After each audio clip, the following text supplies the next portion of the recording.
हम सभी पहले अटेम्प्ट में यूपीएससी क्रैक करना चाहते हैं, लेकिन यूपीएससी क्रैक करने के कुछ होते हैं गोल्डन रूल्स। इन गोल्डन रूल्स को जानना, हम कैसे करें पढ़ाई, कैसे करें कमांड, कौन सी पढ़ें बुक्स और कितने घंटे पढ़ें, आइए इस वीडियो में हम जानने की कोशिश करते हैं कि हमारे डायमेंशंस क्या क्या हैं। अगर आप सही तैयारी की शुरुआत करना चाहते हैं, हाँ मैंने कहा सही तैयारी की शुरुआत करना चाहते हैं, क्योंकि कई लोग तैयारी की शुरुआत करना चाहते हैं लेकिन सही शुरुआत एक अलग शब्द होता है। अगर सही शुरुआत करना चाहते हैं तो सबसे पहले आपको कमांड होना चाहिए अपने सिलेबस पर। सिलेबस जो कि आपका रोड मैप है। आपको पता होगा कि सिलेबस प्री और मेंस का अलग अलग होता है। यहां तक कि आप जानकर आश्चर्य करेंगे कि नोटिफिकेशन में इंटरव्यू के सिलेबस के बारे में एक ब्रीफ इंट्रोडक्शन होता है, जहां वो आपकी रुचियों, आपकी अभियोग्यताओं के बारे में बात करते हैं दोस्तों। तो अगर हम बात करेंगे प्री के सिलेबस को लेकर, तो पहला पेपर जीएस और सेकेंड पेपर जिसे हम लोग सीसैट के नाम से जानते हैं, वो आपकी जानकारी में होना बहुत आवश्यक है। अगर हम मेंस पर आते हैं तो मेंस के पेपर में आपको जो सबसे बड़ी जानकारी लेनी है वो अपने सामान्य अध्ययन के पेपर के बारे में जानकारी है। यानी वो चारों paper GS1, GS2, GS3 and GS4, इन सभी के शब्दों की जानकारी आपको होना बहुत आवश्यक है। साथ ही साथ ऑप्शनल का जो सिलेबस है वो तो आपके लिए बहुत ही मस्ट है, क्योंकि ऑप्शनल के पेपर में ज्यादातर क्वेश्चन सिलेबस को कवर करते हुए ही आते हैं। तो अगर हम बात करें, आप जब मेंस के सिलेबस की तरफ जाते हैं तो सबसे पहला तरीका होता है आपके पास हमेशा उसकी एक कॉपी होनी चाहिए, और अगर आपके पास नहीं है तो हमारे व्हाट्सएप ग्रुप जो नीचे नंबर दिया है उससे जुड़कर आप वो कॉपी मंगा सकते हैं। अब इनका आपको सबसे पहले लगातार अध्ययन करना है, उसको पढ़ते रहना है। दूसरा, इसका जो सबसे अच्छा तरीका होता है इसको अप्लाई करना। जब भी कोई सुबह न्यूज़पेपर आए तो उस न्यूज़पेपर पे आप सिलेबस वाइज जो है वो इंडिकेट करना शुरू कर दिए। जैसे अगर आज कोई खबर आती है कृषि में महिलाओं की भूमिका, अगर आप ये टाइटल पढ़ रहे हैं यानी कि जो role of women in agriculture, आपको ये पता होना चाहिए कि ये किस पेपर के अंदर है, आपने उस पर मार्क कर दिया। अगर आपके पास ये क्वेश्चन आ रहा है, आपने वो टाइटल पढ़ा कि आज भारत और अमेरिका बातचीत करने बैठ रहे हैं, तो आपको पता होना चाहिए कि अंतर्राष्ट्रीय संबंध वो किस पेपर के अंतर्गत हैं। जब आप ये इसको आदत लेकर आएंगे तो धीरे धीरे आपको शब्दों की जो है पकड़ होती जाएगी, सिलेबस आपकी पकड़ में होता जाएगा। इसके बाद सिलेबस का दूसरा तरीका होता है सिलेबस की गूढ़ समझ, यानी कि जो सिलेबस के अंदर जो वर्ड दिए हुए हैं उन वर्ड्स को पकड़ना, साथ ही साथ यूपीएससी इसमें क्या फोकस करने की कोशिश कर रहा है वो चीज आपको जानना बहुत आवश्यक है। इसके साथ साथ दोस्तों आगे बढ़ते हैं, जब सिलेबस पे आपकी पकड़ हो जाए तो अगला तरीका होता है प्रीवियस ईयर पेपर पढ़ना। यस, अब आपके दिमाग में क्वेश्चन आ रहा होगा, मैंने तो अभी कुछ पढ़ा ही नहीं, तो मुझे क्वेश्चन पेपर पढ़ने की आवश्यकता क्या है। सबसे पहले आप ऑब्जेक्टिव यानी प्री के पेपर पढ़ने शुरू करिए। इसके लिए आप डिफरेंट प्रकाशंस पे तमाम जो है पिछले 10 से 15 सालों का पेपर दिया होता है। जब आप इसको पढ़ना शुरू करेंगे, कम से कम जो है वो 2011 से लेकर अब तक का पेपर आपको पढ़ना बहुत आवश्यक है। जब आप इसको पढ़ेंगे तो आप यहां पर आप बार बार वो क्वेश्चन जब पढ़ना शुरू करेंगे आपके दिमाग में हुकिंग हो जाएगी। इसको हुकिंग के मेथड से जाना जाता है। हुकिंग का ये मेथड जो होता है वो आपको प्रश्नों के विन्यास के बारे में बता देगा। यानी मैं ये टॉपिक जो पढ़ने जा रहा हूं इसके क्या क्या डायमेंशन यूपीएससी ने अब तक पूछ रखे हैं। जीएम क्रॉप से क्या क्वेश्चन आया हुआ है, साइंस से क्या क्वेश्चन बनते हैं, हिस्ट्री से क्या क्वेश्चन बनता है, ज्योग्राफी के इस पर्टिकुलर पार्ट से कितने तरह के क्वेश्चन हमारे बनते हैं। तो इसका सीधा सा मतलब है जब उसकी कम से कम 2 से 3 रीडिंग आपकी प्रीवियस ईयर पेपर की होनी चाहिए। जब आप किताब पढ़ने बैठेंगे तो आपके दिमाग में स्ट्राइक होना शुरू करेगा, अरे ये क्वेश्चन तो मैंने देखा है। इसका सबसे बड़ा फायदा होगा कि किताब के उस हिस्से पर, उस टॉपिक पर या उस जो है वो हेडिंग पर आपकी खास नजर आ जाएगी कि यस इसके क्वेश्चन मैंने पढ़े थे और ये क्वेश्चन जो है वो मुझे अब ध्यान से समझना है। इससे आपका कंसंट्रेशन उस पर्टिकुलर पॉइंट पर बहुत ज्यादा बढ़ जाएगा। अब हम इसके बाद आते हैं और यहां हम समझते हैं कि आगे हमें क्या प्रोसीडिंग करनी है। आगे किताबों को 2 हिस्सों में बांटा जाता है, एक बेसिक बुक्स और एक एडवांस बुक। अगर मैं बेसिक बुक्स की बात करूंगा तो सबसे पहले जो आपकी एनसीईआरटीज हैं, हिस्ट्री, ज्योग्राफी, पॉलिटी, इकोनॉमी और साइंस, ये जो 5 कोर सब्जेक्ट हैं, इनका जो बेसिक स्ट्रक्चर है यानी 6 से लेकर 12 तक, आप कोशिश करिए हिस्ट्री में आप पुरानी पढ़ सकते हैं, बाकी सब में आप नई पढ़ने की कोशिश करिए कि एनसीईआरटी हमारी पढ़ ले जाए।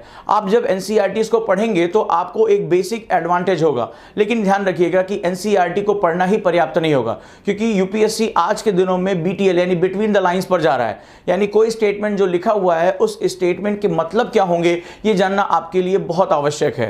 तो यहां पर उसको पढ़ने के साथ साथ उसकी एक समझ धारण करना बहुत आवश्यक कार्य होता है। अगर एनसीईआरटी की जो 50 से ज्यादा किताबें हैं, अब इसके बाद हम स्टैंडर्ड बुक्स की बात करते हैं। स्टैंडर्ड बुक्स में सबसे पहले हिस्ट्री की बुक आती है, और हिस्ट्री की बुक में आज के समय में एक बड़ी इंपॉर्टेंट किताब चल रही है शेखर बंदोपाध्याय की। वो बुक है प्लासी से विभाजन तक, फ्रॉम प्लासी टू पार्टीशन। तो ये जो इंपॉर्टेंट सेगमेंट है, मैंने यहाँ विपिन चंद्रा का नाम नहीं लिया। विपिन चंद्रा एक बहुत ही क्लासिक बुक है, बहुत अच्छी बुक है, लेकिन अभी जो प्रश्नों का इनपुट आ रहा है वो यहाँ पर देखा जा रहा है कि प्लासी से विभाजन तक मॉडर्न इंडिया के लिए बहुत प्यारी किताब है। इसके बाद अगर हम प्राचीन भारत की बात करेंगे तो झा श्रीमाली की बुक आप पढ़ सकते हैं। यहाँ पर आप झा श्रीमाली की बुक और मेडाइवल के लिए सतीश चंद्रा की बुक, ये हिस्ट्री की इंपॉर्टेंट किताबें हैं। ज्योग्राफी की किताबों की बात करें तो ज्योग्राफी 3 हिस्सों में बटा हुआ है। एक को हम लोग भौतिक भूगोल कहते हैं यानी फिजिकल ज्योग्राफी, दूसरे को हम लोग वर्ल्ड ज्योग्राफी यानी विश्व भूगोल के नाम से जानते हैं, और तीसरे को भारत के भूगोल में जानते हैं। विश्व भूगोल के साथ ही मानव भूगोल का इनपुट यहां पर आ जाता है। तो भौतिक भूगोल की बात करेंगे तो जो स्टैंडर्ड बुक है वो सविंदर सिंह है, राइट। इसके बाद अगर हम मानव भूगोल की बात करेंगे तो माजिद हुसैन है, और इन्हीं की जो है वो विश्व भूगोल में बड़ी अच्छी किताब आती है। और भारत के भूगोल में आप माजिद हुसैन के साथ साथ जो है वो अन्य किताबों में अगर जाना चाहते हैं तो यहाँ पर इंग्लिश में काफ़ी बुक्स अवेलेबल हैं। जैसे अगर इंडियन ज्योग्राफी की मैं बात करूँ तो खुल्लर काफ़ी अच्छी किताब है। हालांकि जो एनसीईआरटीज़ हैं वो काफ़ी हद तक आपका कवर कर देती हैं काम, लेकिन ध्यान रखिएगा जो अभी आज के समय में क्वेश्चन आ रहा है वो काफ़ी हद तक कंटेम्प्रोरी या समसामयिक आ रहा है। तो इसके लिए एक मैगजीन है, वो है ज्योग्राफी यानी भूगोल। और आप अगर आप किताबों के साथ इस मैगजीन को इनपुट नहीं देंगे तो आपका जो आधुनिक विन्यास है यानी कि जो मॉडर्न आपके डायमेंशंस हैं वो कवर नहीं होंगे। तो इसके साथ आपको ये कवर करना है। अब हम बात करते हैं तीसरे सेगमेंट पे यानी पॉलिटी पे। तो पॉलिटी पे अगर हम बेसिक बुक, चूंकि आप एनसीईआरटी पढ़ चुके होते हैं या आपके पास एक बेसिक होता है, तो अगले एडवांस जो बुक है उसमें हम लोग लक्ष्मीकांत की बात करते हैं जो कि सबसे ज़्यादा अपरिहार्य है। बट ये सावधानी रखिएगा कि फर्स्ट रीडिंग में लक्ष्मीकांत पे जंप मत करिएगा, क्योंकि कई डाटा वो काफ़ी फैला हुआ है और आपके अंदर एक उलझन पैदा हो जाएगी। तो ग्रेजुअली आप इसको इंक्रीज कर सकते हैं। लक्ष्मीकांत से पहले आप सुभाष कश्यप की बुक जो 2 पार्ट में आती है, our parliament and our constitution, हमारा संविधान और हमारी संसद, इसको भी आप अध्ययन करके एक बेसिक नॉलेज ले सकते हैं। तो दोस्तों इसके भी क्वेश्चन काफ़ी हद तक कंटेम्प्रोरी आ रहे हैं। न्यूज़पेपर रीडिंग इसके लिए मस्ट है, तो न्यूज़पेपर रीडिंग कर सकते हैं। साथ ही साथ पीआईबी पे यानी प्रेस इंफॉर्मेशन ब्यूरो पे जो महत्वपूर्ण जानकारियां आ रही हैं उनको आप इसके साथ अपडेट कर सकते हैं, या द हिंदू एक्सप्रेस में जो भी इंपॉर्टेंट सेगमेंट्स आ रहे हैं वो इसके साथ अपडेट कर सकते हैं।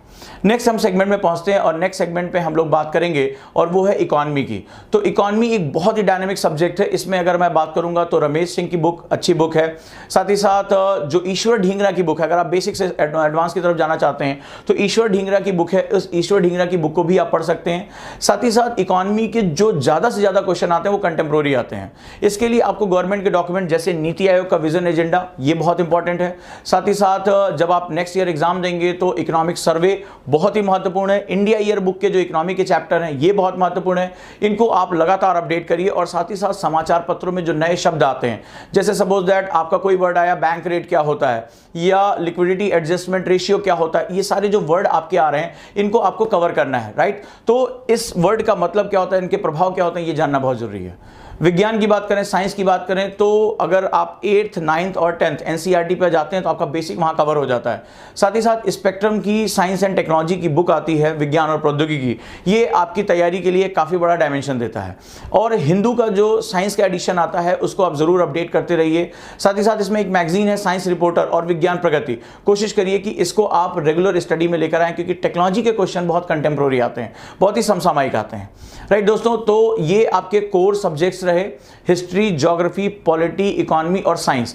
इसके साथ साथ आप अपना प्रिपरेशन शुरू करिए। साथ ही साथ अगर हम और भी सब्जेक्ट की बात करते हैं जैसे आईआर की, तो आईआर के लिए यानी अंतर्राष्ट्रीय संबंधों के लिए जो बेसिक स्टडी आप करेंगे वो वीपी दत्त की बुक आएगी, यानी कि जो बहुत एक इंपॉर्टेंट सेगमेंट है। साथ ही साथ आप इसमें राजीव सीकरी की भी बुक पढ़ सकते हैं, ये भी काफ़ी अच्छी इंपॉर्टेंट बुक है जो आपको आईआर के डायमेंशन देना शुरू करेगी।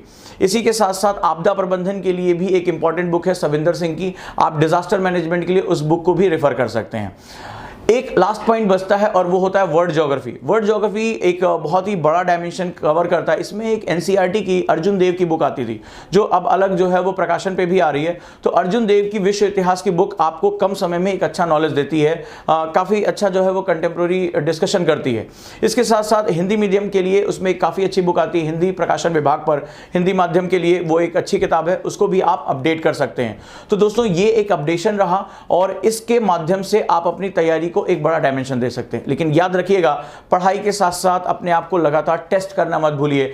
टेस्ट सीरीज आपके लिए बहुत महत्वपूर्ण है। आपने जो पढ़ा और यूपीएससी जो क्वेश्चन का स्टाइल पूछता है, उन दोनों के बीच में गैप होता है। तो लगातार अपने आप को इवैल्यूएट करते रहिए, तैयारी करते रहिए, और अगर आप दिल्ली नहीं आ सकते हैं तो आपके लिए पूरा ये सेगमेंट 2020, 2021 और 2022 इन सभी को लक्ष्य करके ऑनलाइन कोर्सेज आपको लगातार उपलब्ध हैं। तैयारी करिए, सशक्त बने रहिए और अपनी पढ़ाई में एक न्यूज़पेपर को जरूर लेकर आइए। अगर हिंदी मीडियम से हैं तो जागरण, और अगर आप इंग्लिश मीडियम से हैं तो हिंदू या इंडियन एक्सप्रेस, आप कोई भी इसमें पढ़ सकते हैं। तो दोस्तों, मुझे लगता है कि इस वीडियो के माध्यम से आपको काफी हेल्प हुई होगी और आपके दिमाग से जो डायमेंशंस हैं वो और ओपन हुए होंगे। इंटरडिसिप्लिनरी अप्रोच के साथ जाइए तो सिलेबस, क्वेश्चन पेपर और स्टैंडर्ड बुक्स और बेसिक बुक्स, इनकी पूरी तैयारी आप करते रहिए। लगातार अपने आप को झोंक के रखिए और अपना एक टाइम टेबल मेंटेन करिए कि मुझे इतना किसी भी हालत में पढ़ाई करनी है। इसके लिए मैंने टाइम मैनेजमेंट की जो वीडियो डाली है वो जरूर देखें, उस पर बहुत ही पॉजिटिव कमेंट है, लोगों की लाइफ में बहुत चेंज आया है। आप भी अपने जीवन में इस तरह के चेंज लेकर आइए। जुड़े रहिए और कोई प्रश्न हो